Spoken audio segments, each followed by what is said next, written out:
viewers, did you know the slow cooker is one of the easiest and best ways to prepare a whole hen or chicken? There are a few tips that can make any whole chicken or hen fantastic in the slow cooker. So I'm going to share those because this is a fabulous meal to take to someone who's just had a baby, which I'm taking this to my daughter who just had my first grandchild. And a whole chicken is always a good idea because you can just put fresh vegetables with it. It doesn't have a lot of spices, nothing hot. It's just wholesome and plain. So this is a great idea for taking a meal to someone or cooking it for your family at home. Now, I do want to start with getting a good chicken. This is a heritage chicken, and this is from Whole Foods. You can find high quality whole chickens probably most places, but this has no antibiotics ever. It's slow grown, pasture raised, all vegetable diet and air chilled. So,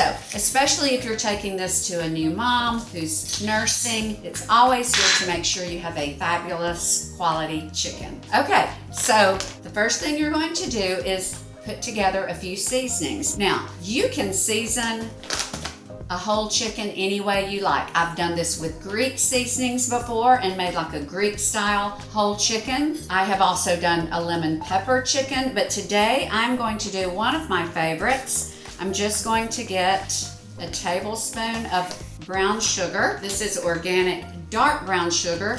This is just going to impart a little sweetness to contrast with the salty and the smoky flavors. This is smoked paprika. I'm going to add a tablespoon of smoked paprika. Not only does that add some smoked flavor, but it also adds some color, okay? And then I'm going to do a teaspoon each of onion salt and garlic salt. Now, you could do regular kosher salt and then do onion powder and garlic powder, but I use Redmond's real salt. I use their seasonings, and if you want to skip just the plain salt and pulling out the garlic powder and garlic salt, you can just go straight to the Redmond's onion salt and garlic salt. Now, you want to make sure that you are omitting the regular salt, and that, for instance, if the recipe calls for 1 teaspoon of salt, make sure you use the equivalent of 1 teaspoon of either of these or these combined. You don't want to undersalt. So I'm going to get my teaspoon measure, and then I'm going to do garlic salt and my onion salt. So super easy. Only 4 different ingredients. So I'm just going to mix that up just like this, and it's just this easy. I'm going to try to make all of these easy to remember.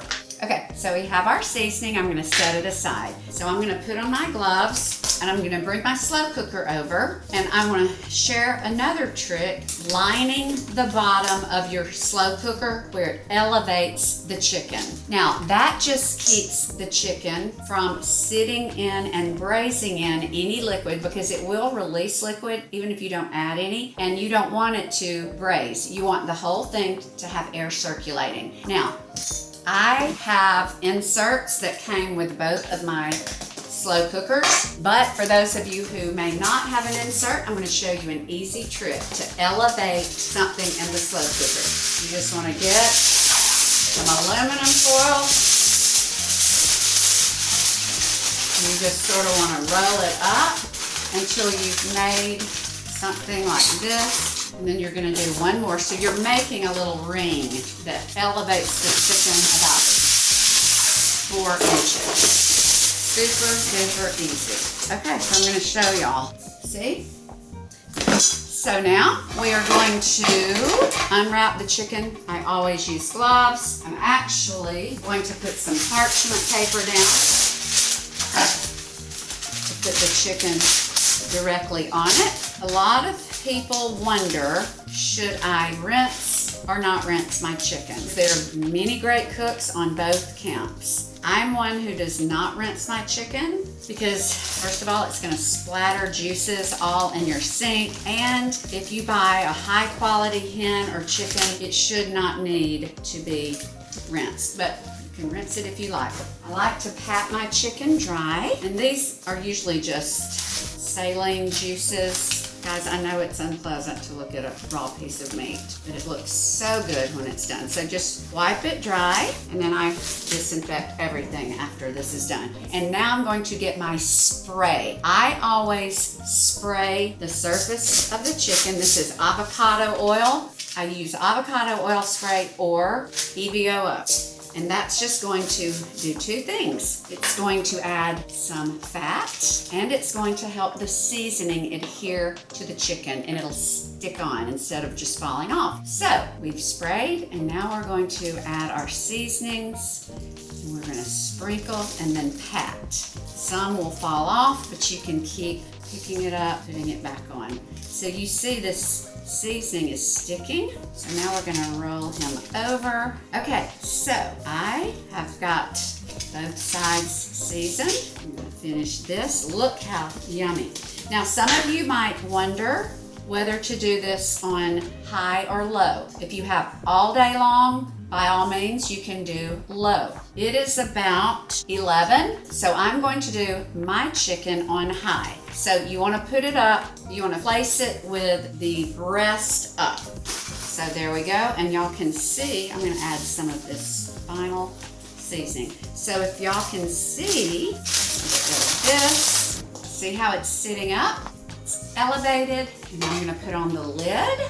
That easy. So I'm going to put this on high. I say it's going to be about 4 hours, and after that, I'm going to put her in the oven to crisp the skin up a little bit, and then I'll show you the end result. Could not be easier, so I'll be back in about 4 hours.